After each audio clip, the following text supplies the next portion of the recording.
Hey, nu har de små 2 lynger gemt derovre. Men nu er Ask, løber vi efter. Fordi vi bedre. Vi ligger, så det næsten ikke kommer nærmere hist, hvor vejen slår en bugt. Børnehaven og vuggestuen Lille Ly, tæt på det økologiske gods Stensgård nord for Faaborg, er idyl. Men bindingsværket, skoven og bakkerne er ingen kulisse. Det er ryggraden i alt, vi foretager os i Lille Ly. Jeg elsker at lave planer. En gang sad der en af Noah under et kæmpe træ, og det var rådent.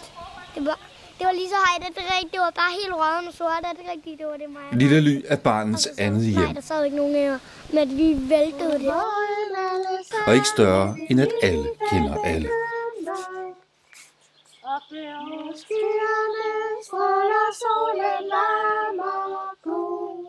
Lille Ly er en privat institution med plads til 22 børnehavebørn og 12 vuggestuebørn. Dagene og aktiviteterne er bygget op i en fast rytme, så børnene er trygge. Efter morgenmaden samles børnehavebørnene til sangleg.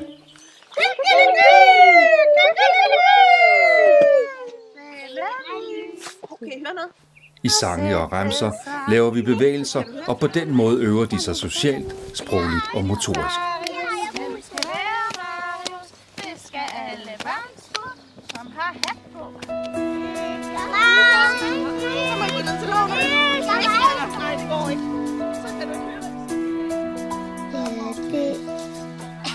Det er ligesom hvis der er ingen, der gider at lege med mig, som min allerbedste veninde. Hun kommer og spørger mig, om jeg vil lege med hende, og det vil jeg.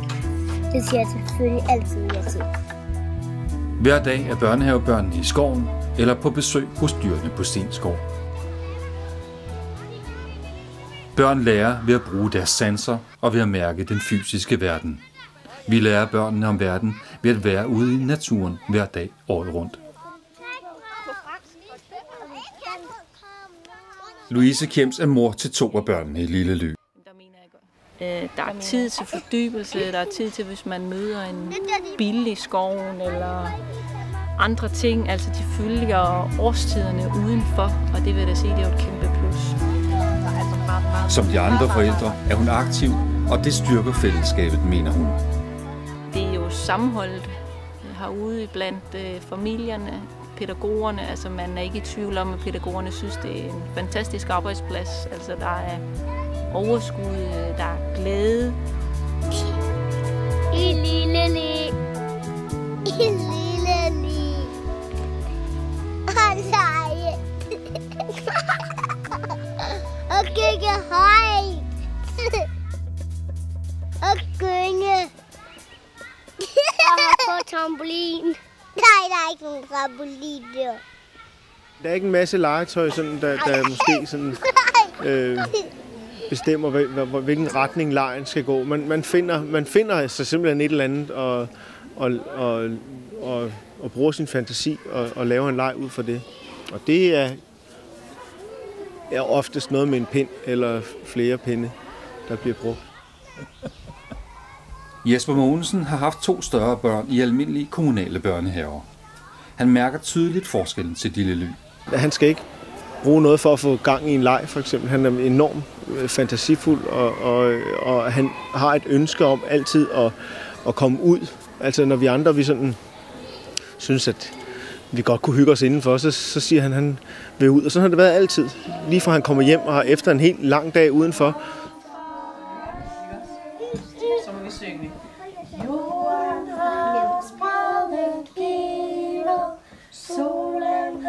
Det, og så det med at have en lyst til at deltage og gå til hånden i køkkenet for eksempel. Og være med til at skrælle gulerødder eller et eller andet sådan af egen lyst. Det kan vi mærke, den forskel er der imellem vores børn. Børnehaven ejes og ledes af Julie Havgård Jørgensen og ligger i et af Stensgårds huse.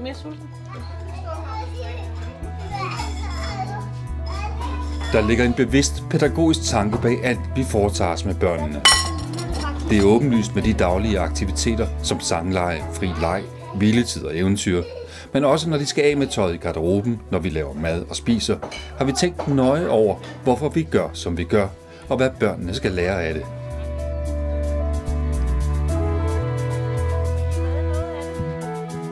I vuggestuen er der 12 børn og 4 faste voksne. Vi kan hver dag give børnene masser af omsorg og voksentid. Og også i vuggestuen er børnene ude hver dag.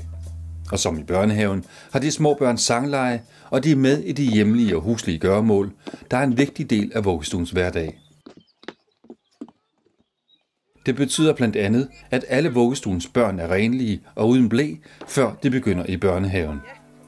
Vi har tid til at støtte barnet og familien, så det lykkes.